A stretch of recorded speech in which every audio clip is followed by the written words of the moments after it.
Hey, good morning, everybody. Josh here. Welcome to another Monday morning meditation. And I realized this weekend my son and we were watching a movie called Fun with Dick and Jane, and it has Jim Carrey in it and a female actress. I can't remember her name, but she's pretty well known. Anyway, if you've seen it, it's a comedy about he works at this company called Globodyne, which is this huge corporation, and he's made vice president of financial stuff. And he goes and he like goes on this money talk show to talk about the state of the company, and the company ends up going under immediately after he does the interview, and then everybody hates him. He loses his job. They're living in their house, but they can't pay their bills.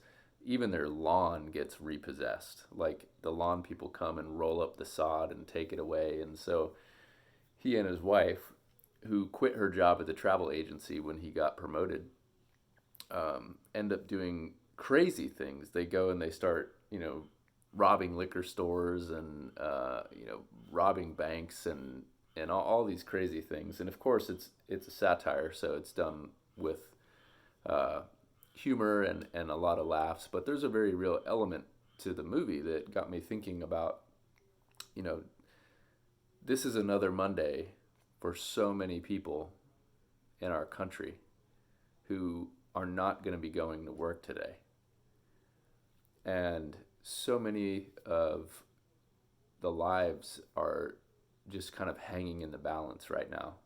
Nobody really knows when their particular job is going to come back, when they're going to go back to work. I mean, there's a lot of uncertainty and a lot of worry and things. And so um, woken up by the storm last night. The rain was coming down pretty hard. And as I woke up, I immediately thought of Matthew 6, which I'm going to read for you here in just a minute. But see if you can stay with me here. So, Matthew 6, verse 24. No one can serve two masters. This is Jesus teaching his disciples. No one can serve two masters. Either he will hate the one and love the other, or he will be devoted to the one and despise the other. You cannot serve both God and money. Therefore, I tell you, do not worry about your life, what you will eat or drink, or about your body, what you will wear. It is not life more important than food, and the body more important than clothes? Look at the birds of the air. They do not sow or reap or stow away in barns, and yet your heavenly Father feeds them. Are you not much more valuable than they? Who of you by worrying can add a single hour to his life? And why do you worry about clothes? See how the lilies of the field grow. They do not labor or spin. Yet I tell you that not even Solomon in all his splendor was dressed like one of these.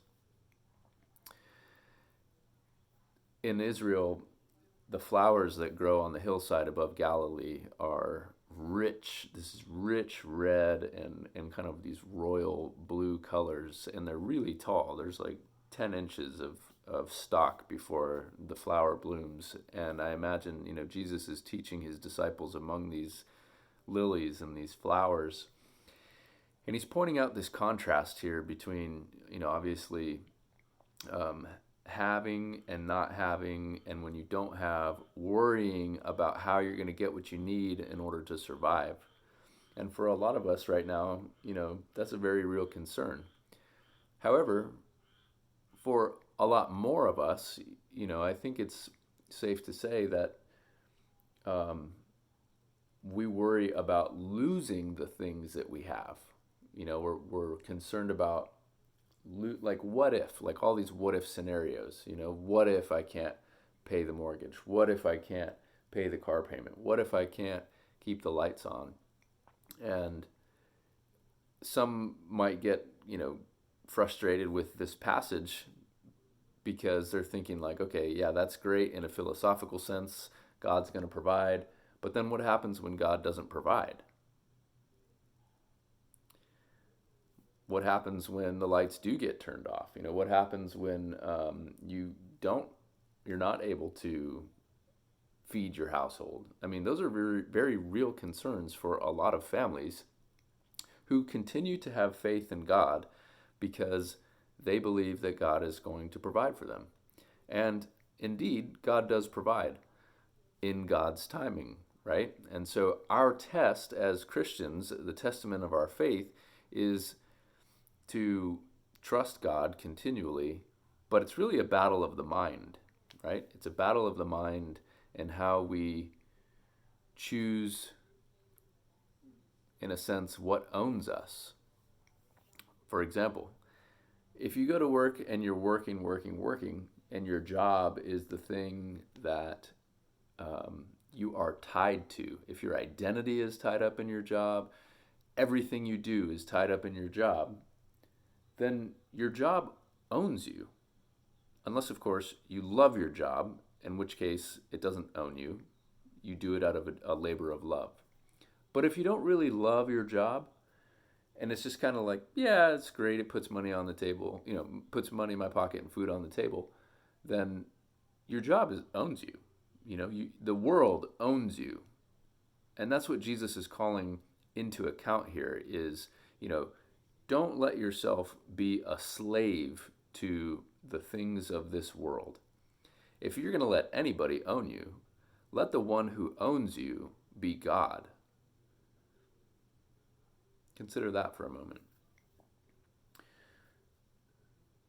This passage, depending on who you are and where you are in life right now, can either be really comforting for you or it can make you really frustrated, and or you're indifferent to it because you're not really affected by anything.